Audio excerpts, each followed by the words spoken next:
This video is brought to you by Artistworks. Artistworks are part of True5 Studios, and they offer direct access to master musicians through their innovative online learning platform. Partnering with iconic musicians, they've crafted decades of industry experience into guided paths of online lessons.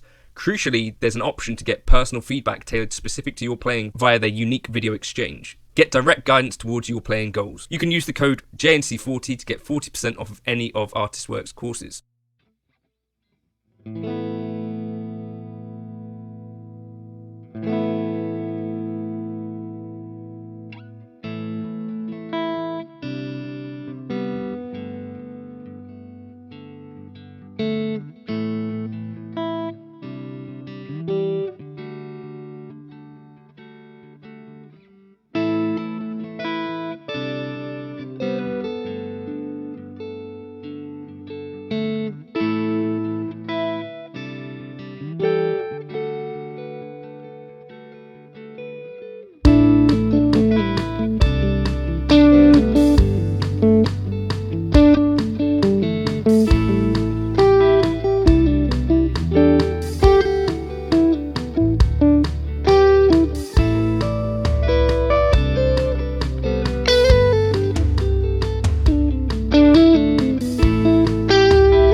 I think I can count on less than one hand the artists that I am aware of that were known for using modelling amplifiers. Now, Meshuggah were key users of the Line 6 Veta, and Alan Holdsworth was a big proponent of the Yamaha DG series.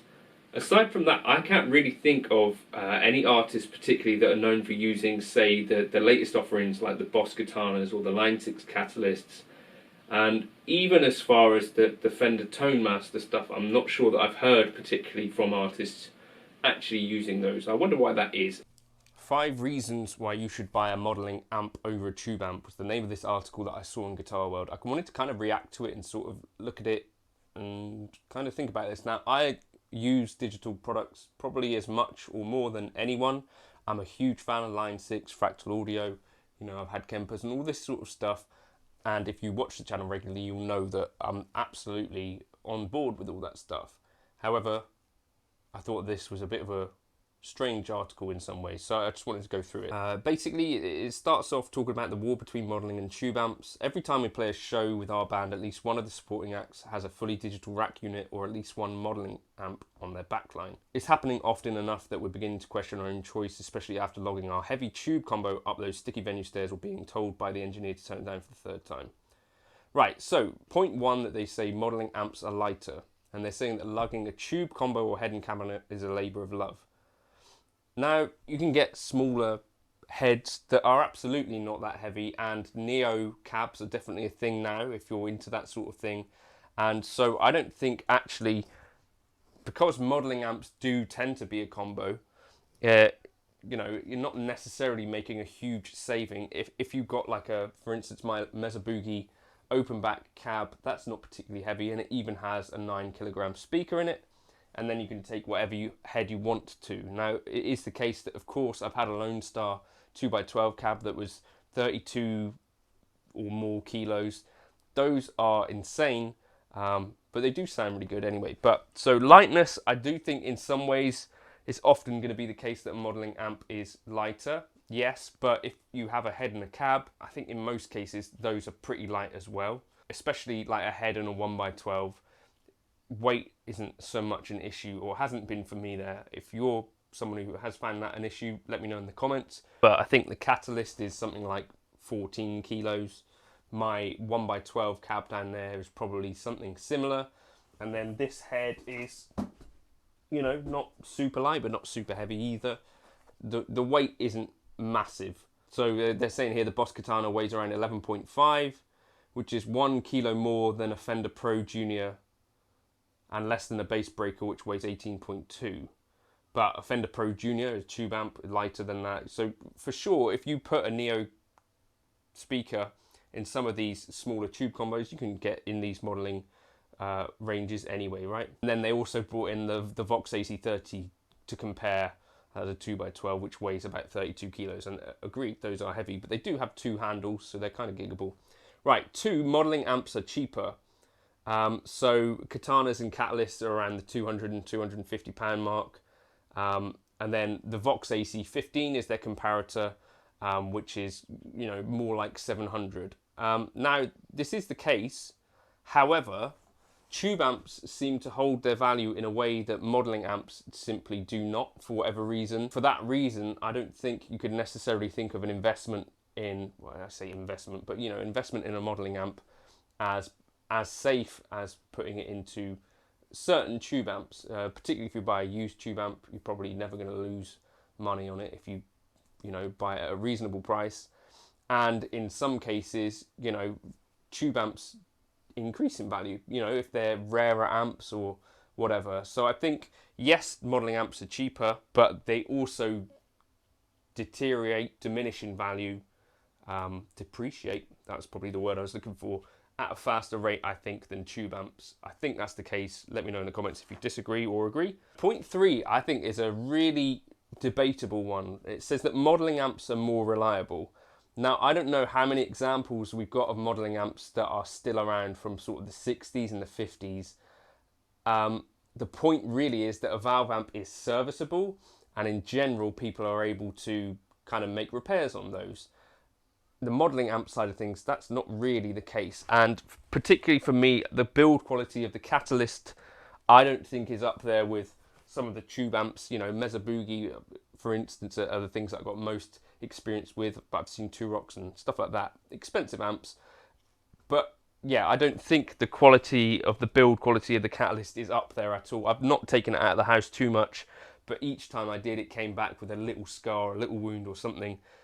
Versus the Nomad, which, you know, having taken it out and around for nearly 20 years, is still in really decent condition, frankly.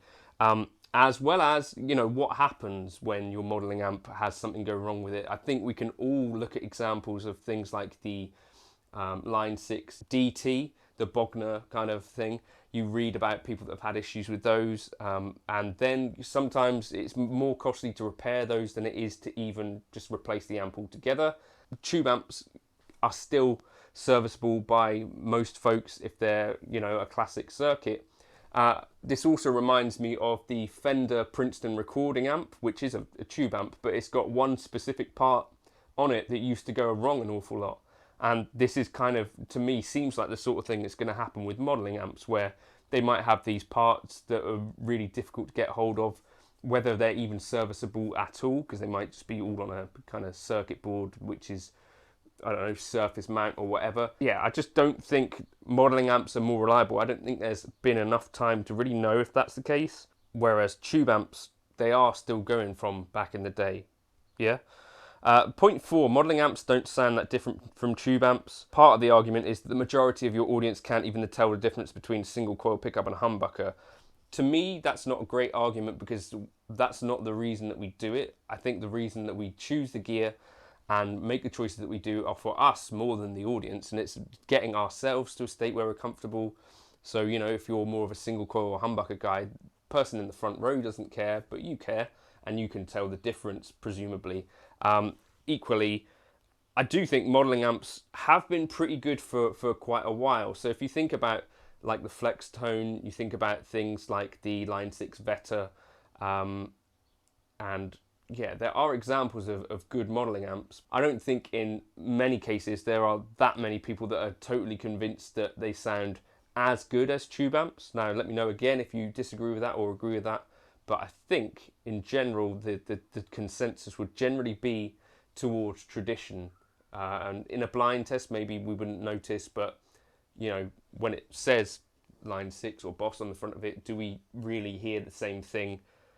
I don't know.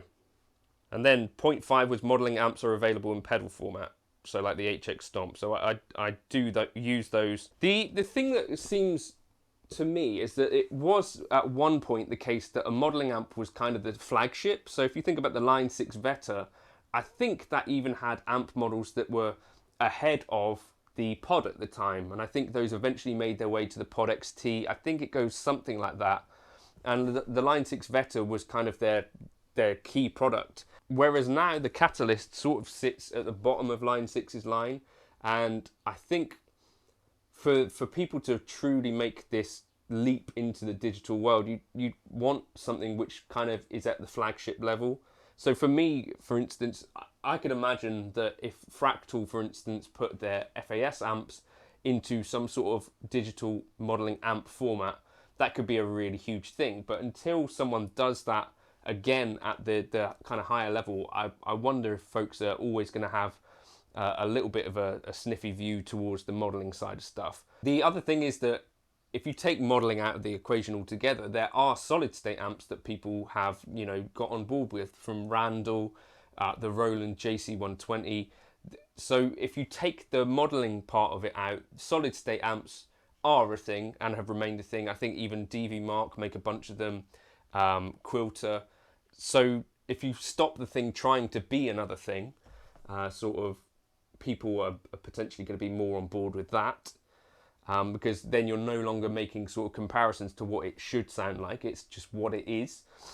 The other thing is that Fender, I think, have done this in a pretty interesting way, where they have a really, really simple digital kind of modelling amp sort of thing. So with their Tone Master series, I've not tried one, but I do know from Jake and people over in Nashville do actually use these things live. They are light, and I think folks really like the sound of them.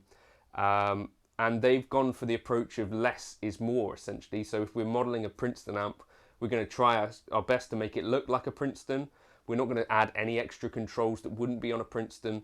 And we're then going to, you know, just stick an XLR out on the back, but no effects loop and all of that sort of stuff. I think it's an interesting way to do it. The thing for me that I generally kind of think about modelling amps for is that they're a bit more versatile. Like you saw in the intro there, I was going from clean tones, Vox tones, to crunchy tones, to lead tones. And the only thing that I had was for the main lead tone, I used the Power EQ and the loop. So they are more versatile, but I wouldn't necessarily say that they do each specific thing better than the things that they are modelling, if that makes sense. The Fender stuff doesn't have that advantage because it is more simplified, but I guess maybe people are just accepting it for what it is. and not expecting so much from it. You know, like, should you expect from a 1x12 open back Catalyst to be able to do great blues tones and great clean tones as well as sort of chugging metal riffs? Maybe not. Maybe our expectations of a modelling amp are generally too high. But those are my thoughts. Like, I wouldn't actually say that you'd be better off with a modelling amp over a tube amp, because I just think there is still the mental thing in a lot of our heads that, well, this is trying to be the thing, this is the thing. So I could go out and I could get a Vox AC15. There are loads of cheap amps out there, Marshall Origin 20, and I wouldn't say that they're going to be more versatile than a modelling amp, but equally I wouldn't say that the modelling amp is going to always sound better than these things. They might be lighter, but an Origin 20 is a super light amp. So yeah, I don't know. Let me know your thoughts in the comments if you've got any. I thought it was an article that had some points that basically, if you're a tube amp guy, you could probably just question them all and say, well, my tube amp isn't super heavy.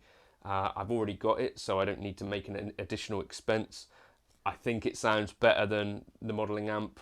Yeah, so I think probably not the strongest argument. Let me know your thoughts in the comments. Have you gone modelling? Have you turned away from a tube amp? I think if you're going to go down the modelling route, for me, the bigger kind of choice and the bigger option is to go towards something like the Helix or the Fractal, and then into a power amp. And I think that is what folks are more likely to do, like a Seymour Duncan power stage or something like that, or a Fryette power station. I think that in many cases is way more versatile than an amp and gets you all of the benefits and none of the downsides. So maybe that would be more the route that I would recommend, rather than going out and buying a modelling amp for the sake of it.